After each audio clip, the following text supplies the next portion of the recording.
नमस्कार। आज हम सुधा मूर्ति जी की लिखी एक बहुत ही प्यारी और दिल को छू लेने वाली कहानी को समझने वाले हैं, जिसका नाम है how I taught my grandmother to read. ये एक ऐसी कहानी है जो हमें बहुत कुछ सिखा जाती है। तो चलिए इस कहानी की शुरुआत एक बहुत ही सिंपल से सवाल से करते हैं। क्या वाकई सीखने की कोई उम्र होती है? जरा सोचिए इस बारे में, क्योंकि ये सवाल इस पूरी कहानी के बिल्कुल सेंटर में है। तो सबसे पहले कहानी के पहले हिस्से में हम मिलेंगे एक दादी और उनकी पोती से और देखेंगे उनके बीच का एक बहुत ही प्यारा, एक बहुत ही खास रिश्ता। ओके, तो कहानी का सीन है कर्नाटक के एक गांव का। यहाँ एक 12 साल की पोती है और हैं उसकी 62 साल की दादी, जिनका नाम है क्रिस्टक्का। अब क्रिस्टक्का पढ़ना लिखना नहीं जानती, तो हर बुधवार जब एक मैगजीन आती थी तो पोती उसमें छपने वाली एक कहानी अपनी दादी को पढ़कर सुनाती थी। इस कहानी का नाम था काशी यात्रे। ये एक ऐसी बुजुर्ग महिला की कहानी थी जो काशी जाकर भगवान विश्वेश्वर की पूजा करना चाहती थी। और कृष्टक्का इस कहानी से इतना जुड़ जाती हैं, उन्हें ऐसा लगता है जैसे ये उन्हीं की अपनी कहानी हो, क्योंकि उनके दिल में भी काशी जाने की बहुत गहरी इच्छा थी। और बात सिर्फ कहानी सुनने तक ही नहीं थी।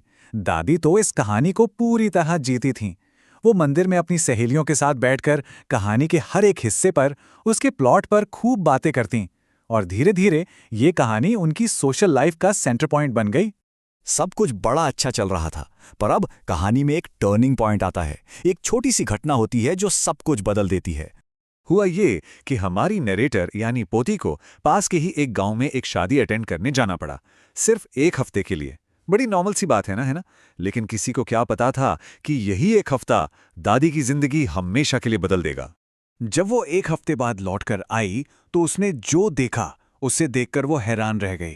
उसकी दादी क्रिस्टिका रो रही थी और पोती ने अपनी मजबूत दादी को इससे पहले कभी भी रोते हुए नहीं देखा था। दादी के दुख की वजह थी उनका अनपढ़ होना। पोती की गैर मौजूदगी में मैगजीन तो आ गई, पर वो उसे पढ़ ही नहीं पाई। उन्होंने कहा, I could not understand anything that was written. I felt very dependent and helpless. मतलब मैं कुछ समझ नहीं पाई, मुझे बहुत लाचार और दूसरों पर निर्भर महसूस हुआ। ये जो डिपेंडेंट और हेल्पलेस शब्द है ना, ये बहुत जरूरी हैं। ये सिर्फ पढ़ ना पाने का दुख नहीं था, ये अपनी आज़ादी खो देने का एहसास था। पहली बार उन्हें महसूस हुआ कि अनपढ़ होना कितना बड़ा बोझ है। और इसी लाचारी के एहसास से जन्म लेती है हिम्मत की एक नई कहानी। यहां से क्रिस्ट का एक स्टूडेंट बनने का फैसला करती हैं। उसी दिन दादी ने एक पक्का इरादा किया। उन्होंने अपनी पोती से कहा, तुम मेरी टीचर बनोगी, और फैसला किया कि वो कन्नड़ वर्णमाला सीखेंगी। इतना ही नहीं, उन्होंने एक डेडलाइन भी सेट कर ली। दशहरे के दिन सरस्वती पूजा तक उन्हें पढ़ना सीख लेना है। और बस शुरू हो गई उनकी पढ़ाई। उन्होंने पूरी लगन से, पूरी ईमानदारी से मेहनत की। रोज घंटों तक होमवर्क करना, पढ़ना, लिखना, दोहराना। उनका डेडिकेशन कमाल का था। वो एक बेहतरीन स्टूडेंट साबित हुई। तो अब आते हैं उस दिन पर जब उनकी सारी मेहनत का फल मिलने वाला था। ये इस कहानी का सबसे इमोशनल और सबसे इंस्पायरिंग हिस्सा है। सरस्वती पूजा के दिन जब पोती ने उन्हें वही काशी यात्रे नॉवल दिया, तो दादी ने बिना किसी की मदद के उसका टाइटल और पब्लिशर का नाम खुद पढ़कर सुना दिया। वो अपने टेस्ट में पास हो चुकी थीं। लेकिन असली सरप्राइज तो इसके बाद आया।